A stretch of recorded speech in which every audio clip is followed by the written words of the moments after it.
Et c'est confirmé, Pierre, l'économie française est en berne. D'importants indicateurs nous le montrent ce matin. Oui, deux chiffres. Le PIB, le produit intérieur brut, recule de 5,8% et la consommation des ménages dévisse de plus de 17%. Bonjour Mathieu Plane. Bonjour.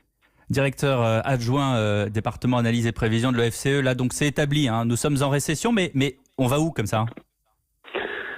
C'est bien ce qui est inquiétant, c'est que ce qu'on voit, c'est que la chute est vertigineuse et on ne sait pas où elle va s'arrêter. C'est bien le problème.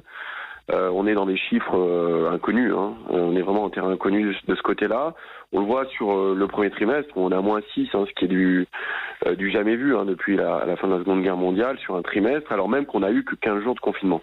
Donc malheureusement, je vais dire, ce chiffre du premier trimestre est une préparation à la catastrophe du deuxième trimestre, qui sera bien pire, parce qu'on aura une séquence beaucoup plus longue de confinement et on voit que la chute d'activité en confinement est vertigineuse. Nous, on parle de l'ordre de 32% de perte d'activité par mois de confinement, donc c'est colossal. Il y avait un recul au dernier trimestre de l'année dernière qui était léger. Là, le recul est très important. Vous nous dites, vous, que ce sera encore pire au second trimestre, au deuxième trimestre? Oui, tout à fait. On devrait être avec un chiffre négatif, on va dire à deux chiffres, justement, au-delà des -10, pour une raison simple, c'est que c'est la crise économique qui est créée par le confinement et les contraintes que ça apporte sur l'activité. On voit sur certains de nos secteurs qui sont même fermés, sur la reprise d'activité maintenant ceux qui sont ouverts, sur les comportements de consommation, l'investissement, rappelons-le, est en chute libre, la construction également. Voilà, tout des pans entiers de l'économie sont dans des situations qu'on n'a jamais connues. Et donc là, le deuxième trimestre va être, on est en plein dedans, c'est-à-dire qu'on va voir l'ensemble du mois d'avril, la moitié du mois de mai, et potentiellement une reprise très lente sur la deuxième partie du trimestre. Donc on va avoir un chiffre qui est vraiment qui donne le tournis. Oui, donc voilà, ça donne le tournis, mais si je vous entends, c'est un trou d'air, c'est pas le crash aérien dans quelques mois.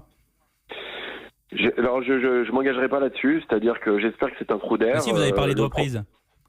Alors de reprise lente, c'est-à-dire que ça sera moins pire que le confinement. Oui. Mais le niveau de production sera pas celui d'avant-crise. Donc on a quand même toute cette transition où la reprise elle se fait par rapport à un niveau très bas.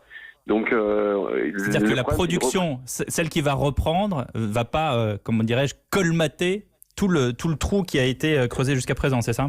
Exactement. La question, c'est à partir de quand on va retrouver un niveau de production équivalent à celui d'avant-crise. C'est-à-dire que vous pouvez avoir un début de reprise en sortie de confinement, c'est l'idée de la sortie du confinement, mais qui va être lente. C'est-à-dire qu'avant d'atteindre le niveau de production équivalent à celui d'avant-crise, ça va prendre certainement des mois.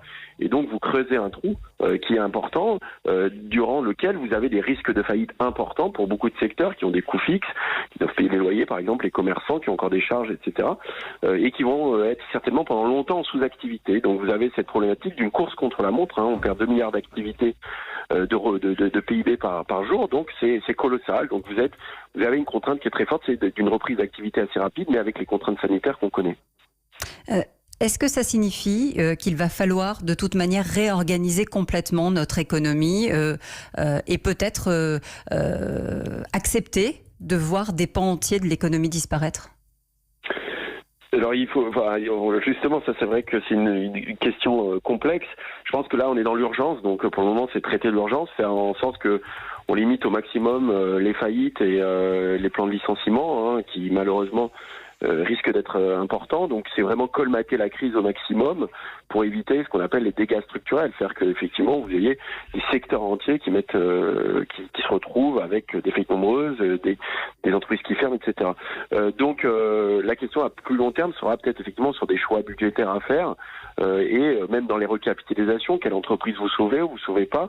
On voit que les enjeux des mois à venir sont très importants parce que, comme on disait, il y a cette sortie de déconfinement et la nécessité d'une reprise, même progressive, mais d'éviter un scénario où on serait reconfiné à l'été, parce que l'enjeu de l'été est très très important pour tous ces commerces, notamment qui sont liés à l'activité touristique, les restaurants, etc.